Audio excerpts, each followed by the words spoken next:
mobile data keessan qusachuudhaaf jalqabaa wanti isin gochuu qabdan maalidha? Keessumattuu telegraamii yoo fayyadamtan.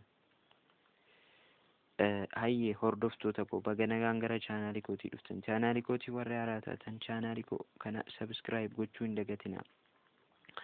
Har'a barnoonni keenya har'a akkamiin telegraamii yoo fayyadamnu mobile data keenya qusachuu dandeenyu waan jedhudha.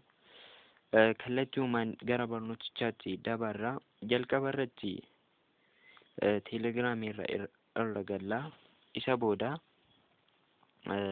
mallattoo sadii gara olii jiru ni tuqna. Isa booda setting kan jedhu gara gadi buune ni tuqna jechuudha. Isa booda waan baay'ee nu fida notification and the sound, preface and the security, data and the storage, chat background waan jedhu nu fida. Isa booda nuti maal tuqna? Data and the storage. Maaliifi akkamittiin data keenya qusachuu dandeenya waan jedhudha.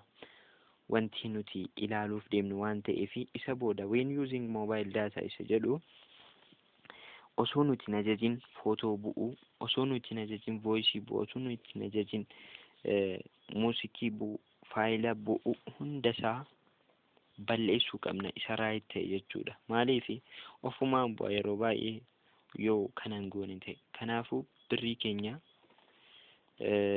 yookaan mobile data keenya nu hin qusatu jechuudha. Kanaafuu qarshii keenya nu jalaa fixa waan ta'eefi kana irraa balleessuu qabna jechuudha. Isa right itti ta'e mallattoo right itti ta'e kana balleessuu qabna. Isa booda save goona. Isa booda ni qusataa jechuudha. Kanuma jechuudha. Waan na waliin turtaniif guddaa galatoomaa.